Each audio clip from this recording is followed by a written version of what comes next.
August 21st, Ukrainian drones launched a significant attack on Moscow and the surrounding Moscow region. Boom, bada, boom. Carefully and thoroughly meticulously reading the entire and complete text document. Can you find out where you landed? Something's burning over there? That's kind of strange. Explosions were heard not far from Vnukovo Airport. They initiated the carpet plan there. Evacuation began. Strategic airfields are under attack. Breaking news, friends. A series of explosions in Moscow and St. Petersburg. Drones are attacking the capital from very unexpected locations. Ukrainian intelligence services have found out the exact location of Putin's apartment in the Kremlin, and right now it is target number 1. American intelligence agencies have given the green light to eliminate Vladimir Putin. He is quickly leaving the capital. There's information emerging that the Kremlin might be mined right now. A mined Kremlin attacked airfields, drones in the capital of Mordor, as well as in St. Petersburg. The third phase of the special operation Web has begun. We will discuss all of this with Alexander Demchenko right now. I have a sensation. At last, we've been waiting for this. Malyuk's response for Kyiv. Moscow is on fire. Terrorist attacks in the Moscow metro, terrorist attacks in the Russian capital. Moreover, Shoigu has most likely been eliminated. This is our traditional segment, Friends Sasha plus Dasha, and we're starting. Top analyst Alexander Demchenko. Sasha, welcome. Hello, Dasha. Hello, everyone. Glad to see you. Friends, please like this video. Let us know what you think in the comments. Let's get started. Putin is afraid for his life. As for Putin's death, he doesn't even dream about it. He's afraid to even think about it. Putin understands perfectly well. This is the end for him. That is, he's next, and someone will come for him. Do you really think Putin doesn't have traitors around him? Half of the Kremlin works for the CIA. I'm more than sure of it. He already has a bunch of bodyguards who betrayed him long ago, gave up all his coordinates, all his bunkers, all his secret and not so secret residences, all his apartments, all his rendezvous spots with mistresses. Absolutely everyone knows everything. Even without satellites, without the Starlinks of the traitor Musk. So they know everything. You asked me off camera, Sasha, who will betray Vladimir Putin? I'll tell you. His chief bodyguard, the one closest to his daughter, I'm exaggerating a bit here, maybe Dumin, the man he elevated, the man he put in charge of Russia's defense industry, the man responsible for everything, for all of Russia's border regions, the man who oversees the FSB's work, and several other agencies tasked with protecting the so-called border areas. Putin's chief bodyguard, his favorite, Dumin. He's already buried his former favorite, the head of the Ministry of Emergency Situations. That one wanted to stage a coup and, well, Putin buried him. He went into the mountains, died accidentally while holding the cameraman's hand, and they both fell off the mountain together. That's it, the end. So I think Putin is very worried about this, about the fact that he could be eliminated too. Like the domino principle, everything will collapse. This whole line will fall one after another. Putin isn't far off from Kim Jong-un and all the other comrades, both in uniform and out. You understand that Shoigu and Gerasimov are just sitting there thinking, damn, this is a nightmare. They're not afraid because they're expecting retaliation from Malyuk, not because they're expecting retaliation from Malyuk. They understand perfectly well, Dasha, that Putin could send the same kind of drone or scooter or something else to them. Shoigu walks around completely terrified. He's already cold and lonely at the top. He told all of us about this live on Russia 1. He's cold and lonely at the top. He's afraid. He walks around Moscow now with 14 bodyguards. He barely moves around the Russian capital. He's been completely stripped of everything. Do you think he's not worried that Putin will get rid of him? He knows that Putin will get rid of him. He knows that Putin will dispose of him at the most inconvenient moment for Shoigu. He's afraid of that. Gerasimov is afraid. They're all afraid. And Solovyov, who says there will be an evacuation, get ready, Kyiv, get ready, Kharkiv, Odessa, Sumy, for evacuation. We're just getting started. I don't know where Vladimir Solovyov will be evacuated to which Sharashka, to which prison, but I do know for sure that very soon the third phase of the special military operation will begin, carried out by Vasil Vasilovich Malyuk and the Security Service of Ukraine. And it will be Moscow that has to be evacuated, not Kyiv. And in Moscow, I honestly don't even know what they'll be using to launch those drones. Maybe they've already rigged GUM, or maybe they've rigged the Cathedral of Christ the Savior, or maybe the Moscow metro will be set ablaze like fireworks for them. Putin has carried out terrorist attacks in the Moscow metro 4 times. What do we think? That they won't bomb the Moscow metro again? All of this has already been done by these Russian comrades first. So Many of these terrorist attacks, they organize themselves. And second, indeed, the SBU is preparing. And not just the SBU, but also military intelligence, Budanov, Malyuk. In short, they're preparing a whole series of surprises. Because for him, all of this is symbolic. He's really afraid for his own skin these days. He's really truly lost his mind. By the way, we saw Prigozhin in Israel. You saw those photos too, Dasha, right? I saw them too, yes. So the question is, was that really Prigozhin and what was he doing in Israel? That's a bit of an off-topic question right away. No, well, that's clearly not Prigozhin. He was killed.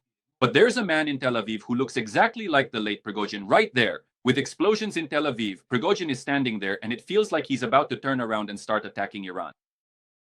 But just imagine when they showed Putin that photo, just picture it. Peskov or someone else brings it in and says, look, Prigozhin is alive in Tel Aviv. Can you imagine? He probably had a stroke or a heart attack right then and there. Everyone was already saying that he was having heart problems. I can't even imagine what would have happened to him if he had been shown, if he had seen Prigozhin alive like that. Honestly, I think that if you showed him Prigozhin every single day, well, the end of the war, the end of hostilities against Ukraine would come much sooner.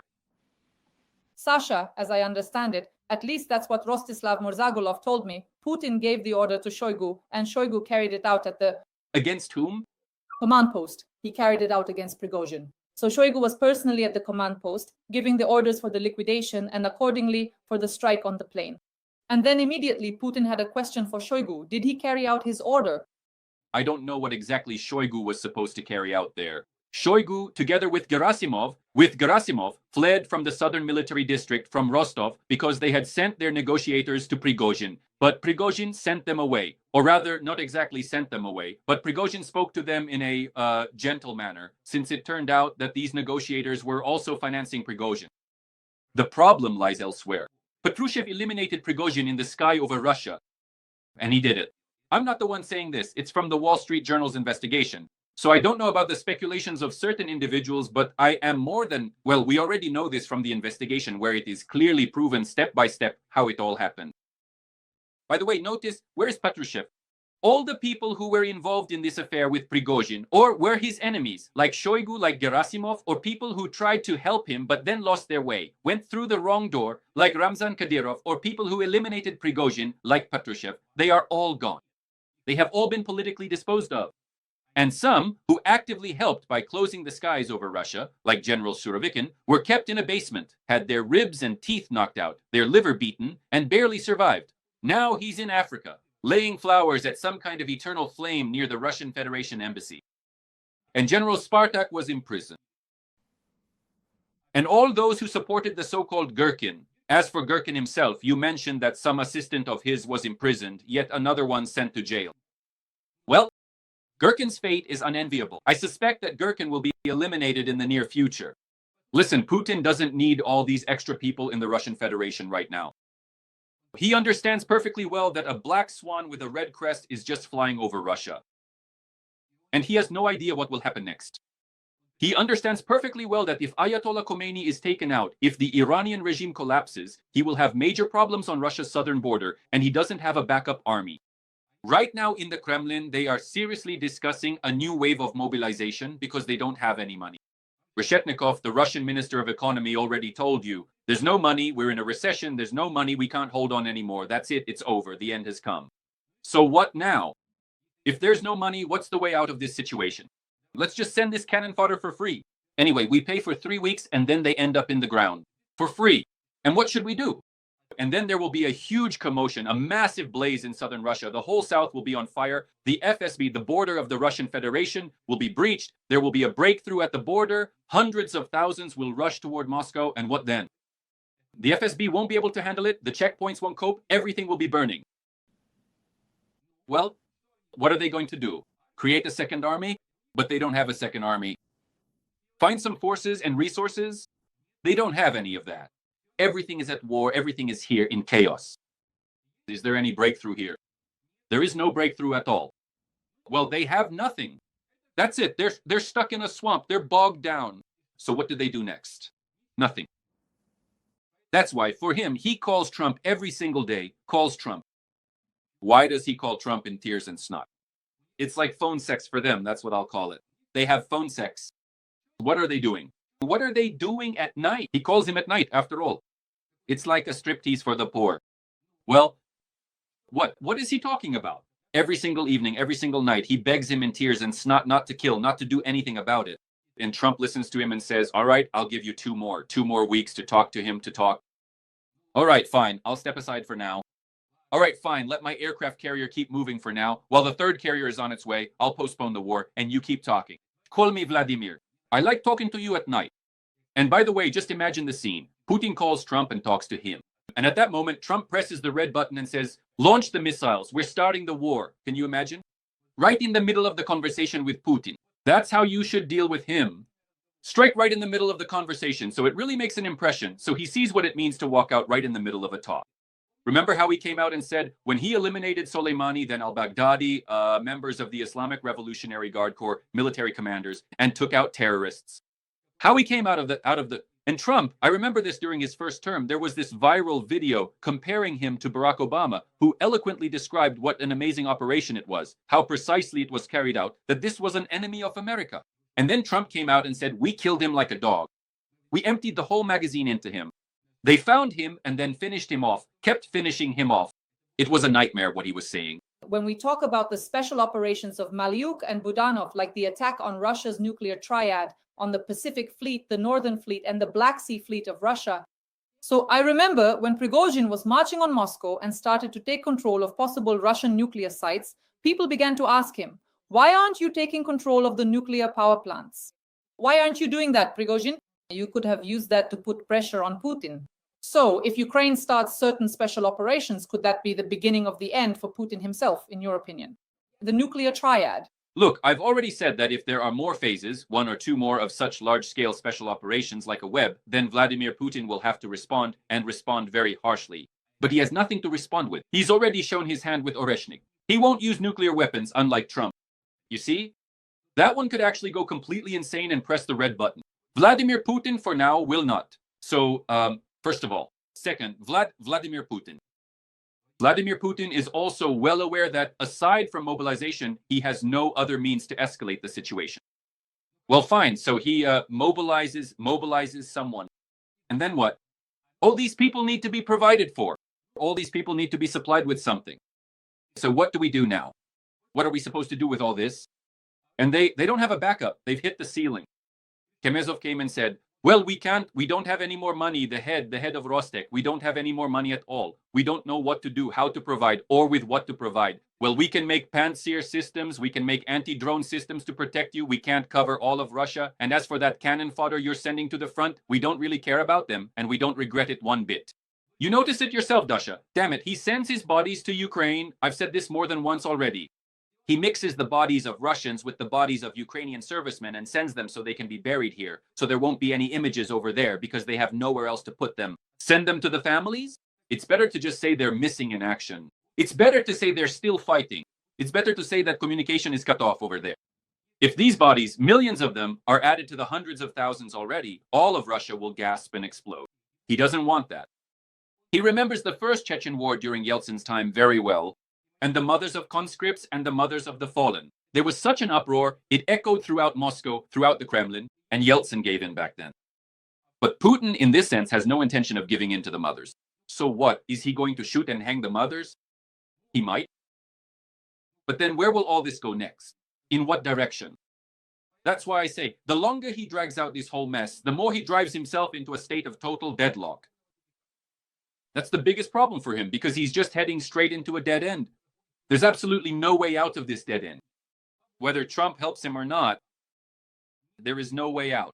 That's exactly why right now, especially against the backdrop of these terrible events happening, he's doing all this. Why is he doing it? He's playing along with Trump. He's showing him, I'm ready for negotiations. I'm ready for Minsk 3. And Trump wants Minsk 3. That's why Lukashenko went to see Kellogg. It's for this very reason, because apparently Putin is now playing along with Trump and saying that he'll talk to Zelensky, that he'll return the children, exchange prisoners of war, return the bodies, and about the so-called EDRs. That's exactly why, just like Cinderella, he deliberately showed Trump his video, came out to the journalists, and specifically for Trump, while it was daytime for him and nighttime in Beijing, he was saying that he wants normal cooperation, an end to the war, and communication with Zelensky. And he doesn't mind ending everything. Why? Trump wants Minsk 3. Trump wants a freeze. Putin didn't want that. But apparently, against the backdrop of Iran, he suddenly wanted this freeze in the military confrontation, the war between Russia and Ukraine. Or maybe he didn't want it, but just wanted to stage some kind of scene, some kind of imaginary insinuation. And now Trump has sent Kellogg to Belarus so that Putin would also have some kind of certain involvement in all of this. Sasha, regarding Belarus, indeed, as we discussed, there is a danger, first of all, of offensive actions from Belarus in the fall. Secondly, before the broadcast, we didn't mention that it's possible that missile strikes on Ukraine from Belarusian territory might resume. Yes, because right now this is being reported by Belarusian railway workers. This is indeed the partisan movement, as you undoubtedly know, which has been actively operating since the very beginning of Russia's full-scale and brutal invasion of Ukraine in February of 2022. So these dedicated individuals are now reporting, literally just yesterday, they officially reported that entire heavily laden trains are consistently arriving, and deep inside these massive freight trains, there are numerous aerial bombs, various air-launched munitions, and a significant quantity of powerful rocket shells. Moreover, military aircraft are also being brought in. Russian military planes are being transported to the territory of Belarus. So, I do not rule out an escalation. I don't rule out maybe not an attempt at an invasion from the north, although even that can't be excluded right now. But at the very least, I don't rule out bombings from the north, targeting Kyiv and other important strategic Ukrainian cities. Because Putin needs this, and perhaps Beijing does too. We don't really know what the outcome was of the recent talks between Lukashenko and Xi near Beijing. Maybe Beijing also wants this, for Lukashenko to get involved in the war. Lukashenko himself does not want this. The Americans have probably received some kind of signal from the Belarusians. That's why Trump sent Kellogg, so that Kellogg could observe how Belarus would be, how Belarus was being attacked from 4 directions by NATO countries. But in reality, the reason is probably just one: further escalation and the opening, further escalation from Belarus, the threat from Belarus from the perspective of the Baltic countries, the extreme flag, the eastern flank of NATO, and on the other hand, perhaps even escalation from the north, if we're talking about the Russian-Ukrainian war. That's exactly why Kellogg is going. He won't be looking at any maps. Not because they want to revive Minsk III, right? Although such proposals are probably still being made. But after all, there are no fools in America. No matter how we feel about what's happening, we need to strip away some of the propaganda gloss, because propaganda is coming from all sides. I mean, from America, from Europe, and from Russia, each with its own character.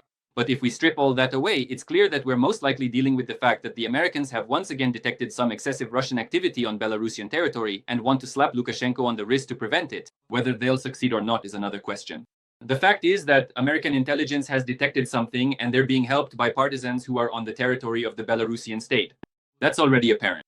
The question is how all this will end. But I've always said that this Belarusian threat, especially now with the upcoming ZEPA 2025 exercises, they officially start in the fall, but preparations are already underway.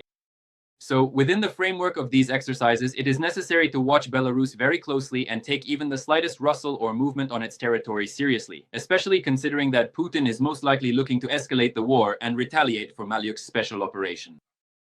And that's why we need to prepare for these various scenarios. It's better to be over-prepared than to miss something important. Sasha, this is a very important point when we talk about Putin's realities. There are several scenarios. The first scenario is an internal overthrow of power. That is a coup d'etat, a military coup. That's not possible here. That's just reading tea leaves, Dasha. There could be completely different scenarios here. Any of these scenarios, the first, the second, or the third, are possible. It's clear that the Americans have certain resources in place. They have certain means to destabilize the situation in Iran from within. Most likely, they have their own agents who are close to Ayatollah Khomeini. After all, it wasn't by chance that they once tracked down bin Laden, right? They knew they approached the right people, and those people gave them up, leaked the coordinates of where bin Laden was, and he was eliminated. I'm talking about Putin, not Khomeini. I'm talking about Putin. As for Putin, the Americans, obviously, first of all, the Americans have a huge number of their own agents around Vladimir Putin. These agents, they're corrupt. This network of agents is all about the money. That's the first thing. And that's why Putin is afraid and constantly shuffles his deck of bodyguards. Second, obviously the Americans know how Putin moves around. They have good satellite communication. They know perfectly well where Vladimir Putin's bunkers are, and so on and so on and so on. But I think that if we're talking about Putin, the Americans will try to overthrow Vladimir Putin through the internal elite. They will do everything to ensure there is a coup in Russia, to change the government immediately, because they won't want to allow a power vacuum after Putin is eliminated. They need someone to take power immediately, so that as they see it, Russia does not face the threat of disintegration, which would plunge the world into nuclear shock. I don't believe this would plunge the world into nuclear shock, just as the collapse of the Soviet Union did not. Nevertheless, The Americans are very afraid of this scenario, just as they were in 1990, 1991. And most likely, if they do anything, it will be the same as what they did since 1986, gently nudging the internal elite toward a coup d'etat. One of Putin's daughters spoke, talking about life extension and these technologies. As I understand it, their goal is to do everything possible to ensure that Putin lives as long as possible. But when we talk about the special operations successor in Russia, or about when the elite will change, just recently, for the first time, Putin actually acknowledged the existence of his family, his granddaughters, his daughters. For the first time, he actually said this phrase, my daughter, my granddaughter is learning Chinese, and so on. This is already a kind of preparation for the transition. And do you think that Vladimir Putin's daughter could become the next president of Russia? No, I don't think so. I don't think Putin is preparing for a transition. I believe that Vladimir Putin actually wants to strengthen his hold on power for as long as possible. And first of all, this isn't the first time he's talked about this daughter and this granddaughter who is learning Chinese, considering that he once gave an interview to Vandenko before the war. By the way, incidentally, to a Ukrainian who I believe works at TAURUS. And he has mentioned this repeatedly already, but Dasha, the question is entirely different. The question is that Vladimir Putin's family is now receiving all the power, absolute power in Russia.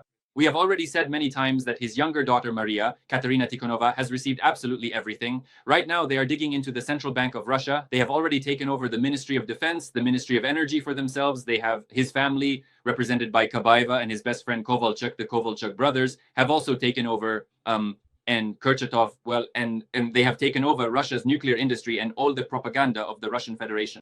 In other words, practically everything is now under Putin and his family. The most important security sectors, the most important energy sectors, and so on and so forth. That's why the role of the family has increased many times over. It's likely that the family is now involved in appointments. At this point, only they are involved in appointing various individuals within the Russian power vertical. But the problem is that the Russian elite probably doesn't like this situation. Just as the Russian elite didn't like it when the family was in charge of absolutely everything in Russia. At first, they didn't like that Korzakov was running everything in Russia, right? Yeltsin's chief bodyguard, and Korzakov was removed. Then they didn't like that the family was running things together with Yeltsin, and the KGB came and removed both the family and Yeltsin. And that's how Putin came to power. And now probably someone won't like that Putin, together with the family, is running everything and has taken control of the common fund. So this will push the internal elite even more toward a split. Everything will explode in Moscow. They're just waiting for another Prigozhin to happen there. A whole bunch of Prigozhins. And this black swan keeps creeping closer and closer to Putin. Sasha explained to us, to normal, reasonable people, why Elon Musk is asking for political asylum in Russia. After all, Elon Musk's Starlinks are currently working for the Ukrainian armed forces. That's very important. If he asks for political asylum in Russia, then it turns out that our number one enemy is providing us with Starlinks, even if it's for money. That's even dangerous from a military standpoint. He could hand over his technology to the Russians, leak all this information. Well, first of all, he's already doing that together with Pavel Durov. As we know from investigations, they are helping the general staff of the Russian Federation and the Russian army obtain necessary data on communications and satellite images regarding the Ukrainian army. So he's already working for them anyway. I have only one explanation. It's more of a hypothesis than an explanation, actually. I assume that Elon Musk slipped up if he really was working for Russia or cooperating with Russian intelligence, as has been claimed by former FBI employees. They gave these statements recently. There was literally a leak to the German press. There were a number of interviews where former FBI representatives said that Musk met with Putin and cooperated with Russian intelligence. And there were approaches made to him by Russian intelligence. We don't know how successful they were, but perhaps this was the very main agent in Trump's circle and in general in America who has now simply disappeared, who was discovered, who they started digging into, and probably they found out something.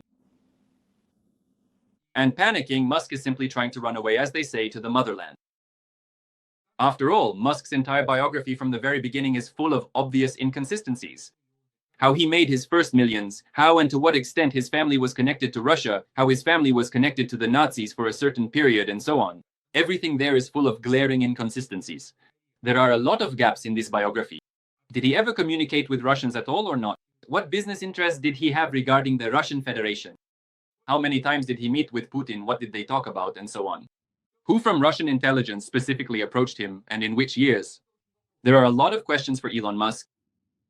And if he really felt that the entire American security apparatus, the whole law enforcement vertical, started digging into him, he could have gotten scared and calmly asked back home, so to speak, in his so-called collective homeland in Moscow. Get me out of the US quickly. I blew my cover, I'm burned.